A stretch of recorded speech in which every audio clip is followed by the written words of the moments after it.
Queridos y queridas escuchas de Nexus, en esta ocasión les traigo una historia, el segundo podcast. Pero es una historia que debemos de tomar con mucho respeto, respetando al pueblo del cual proviene esta historia. Se trata sobre un bosque, el bosque en el cual la gente decide ir a acabar con sus vidas. Intentaré no decir la palabra que empieza con S y acaba con O, debido a las políticas de YouTube. Como les decía, este bosque, el bosque de Aokigahara, se encuentra en la base del hermoso y archiconocido Monte Fuji. Se dice que es un lugar hermoso, tenebroso y también muy silencioso.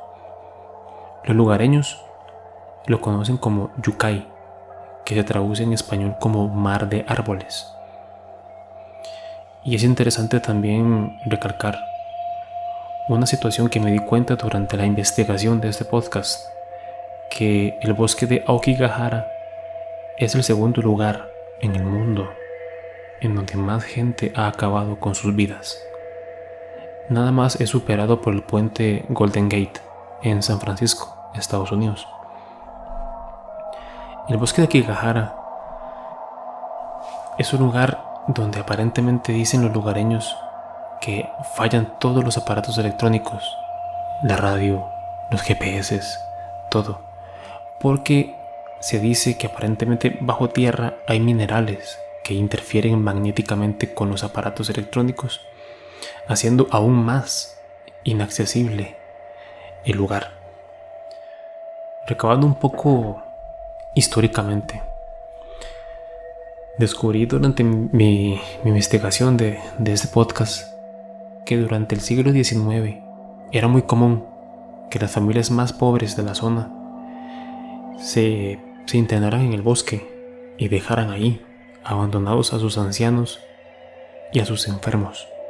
Los dejaban ahí a su suerte para que murieran. La fama de este bosque, al menos en lo que es Japón, se debe a dos obras literarias, una escrita durante los 60s y otra escrita durante los 90s. La que fue escrita durante los 60 se llama Nami no Tu, de un escritor llamado Seiichi Matsumoto. Es una obra que habla acerca de una pareja que decidieron ir al bosque de Aokigahara a acabar con todo. El segundo libro, el publicado durante los años 90, se llama El Manual Completo del Suicidio. Ese libro se publicó durante el año 1993 por un señor llamado Watari Tatsurumi. No indagué de qué trataba este segundo libro, el del señor Watari Tatsurumi, pero el mismo nombre del libro nos da una clara señal de qué trata. En Occidente creo que el lugar es famoso, principalmente por tres cosas. Uno, la obsesión que tenemos los occidentales con Oriente, principalmente con Japón, porque muchos occidentales tenemos una obsesión extraña con Japón. No me incluyo, pero conozco muchas personas que sí. Segundo, una película que surgió hace bastante poco, que está protagonizada por una actriz de Juego de Tronos que se llama Natalie Dormer. Y tercero, hace un tiempo, no sé hace cuánto específicamente, hubo un youtuber que se internó en el bosque junto con sus amigos, y siento yo que irrespetó al país y a la memoria de toda la gente que decidió ir ahí a acabar con todo. Siento que lo que ese tipo hizo no debió de haberlo hecho nunca. Entonces creo que eso ha ayudado un poco a que se haga un poco famoso en lo que es Occidente esta historia, que ya de por sí ya era bastante famosa en Occidente antes de las dos últimas cosas que le comenté, la película y el youtuber. Una cosa que me inquietó bastante de este lugar fue que, según los lugareños, guardaparques y voluntarios que se internan en el lugar a buscar gente o buscar a los cuerpos, dicen que todos los que se internan dejan rastro cuando entran en el bosque. Algunos dejan sus vehículos en los aparcamientos, otros dejan sogas, otros dejan frascos de pastillas, cervezas vacías, ropa. Es una situación bastante triste, inquietante, pero es más triste que otra cosa. También es común que a los pies de los árboles se encuentren flores y pequeños santuarios que son bastante comunes en la cultura japonesa. Estos santuarios son dejados ahí por la familia de las personas que ya no están, ¿verdad? Además de lo que acabo de contarles, también investigué un poco sobre las estadísticas de este lugar. Estadísticas en cuanto a lo que son decesos. En el 98, en el lugar se encontraron 73 fallecidos. En el 2002, 78. Y el récord se superó en el 2003. La tasa de decesos ascendió a las 100 personas.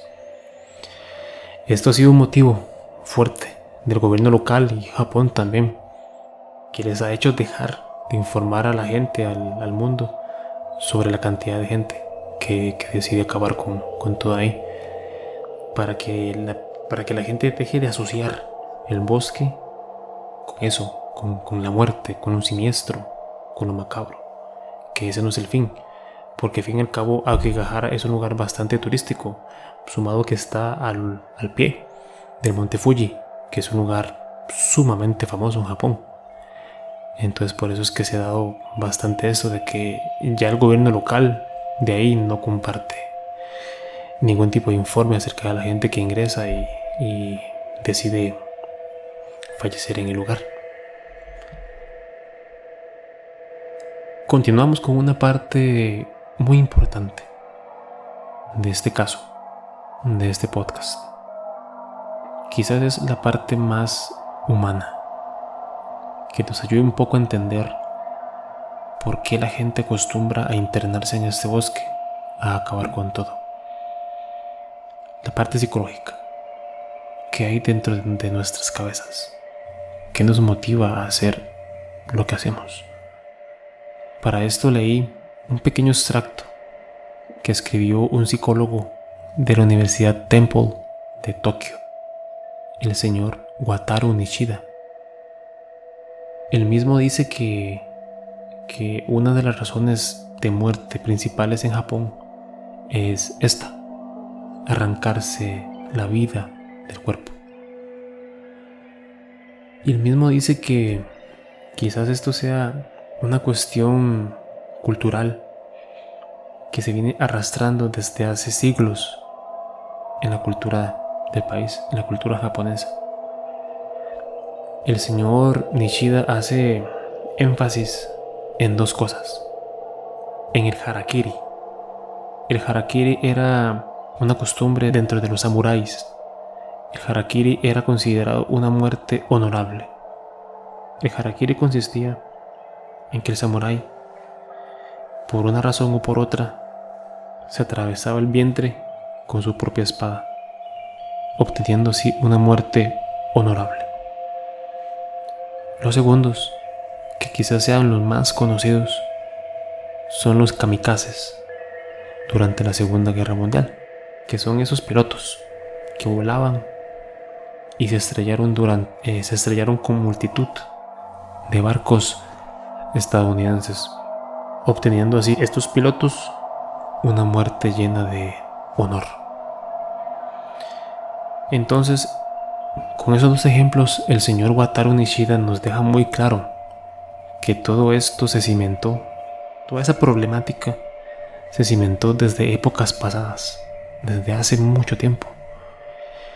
Tanto así que se ha ido normalizando dentro de la cultura japonesa, convirtiéndose así en un factor preocupante en la sociedad, ya que el ciudadano japonés común llega a ver esto, arrancarse la vida, como una manera de asumir las responsabilidades de una cultura ya de por sí muy exigente. Y para acabar este podcast, me gustaría contarles algo acerca del bosque, pero desde un punto de vista espiritual, paranormal. Ya hablamos del bosque desde un punto de vista un poco más histórico y también un poco psicológico. Ahora me gustaría acabar contándoles algo del bosque, pero como les dije, desde un punto de vista espiritual, paranormal. Según el folclore de Japón, de esta zona, existen unos poemas que datan de algunos miles de años. Estos poemas aseguran que este bosque, Aokigahara, es un hogar maldito. Dicen que el bosque es el hogar de unos seres llamados Yurei, nombre que reciben en Japón los fantasmas, y que además, según el folclore de Japón, un Yurei es la forma espiritual de una persona muerta que vuelve de alguna forma al mundo de los vivos, debido a un fallecimiento abrupto o un arrebato de su propia vida, común en este lugar.